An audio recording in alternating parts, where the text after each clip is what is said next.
Maqaa Abbaa, kan Ilmaa, kan Hafuura Qulqulluu, Waaqayyo tokko. Amiin. Yohaannisitti laate.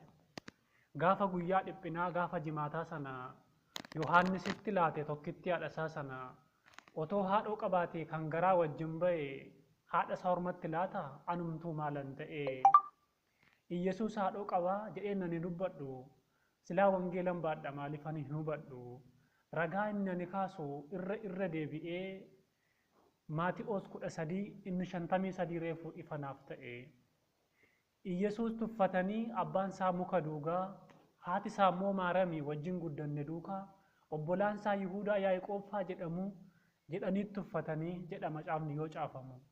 Anis tuffii Yihuudaa fudhadhee manaa ba'ee addunyaatti joonjesseen ofii koofis joonja'ee waa'ee haadha Waaqayyoo dubbii sobaan dubbadhee galatoomi Kiristoos kan ija koonaaf bante amma reefan hubadhe.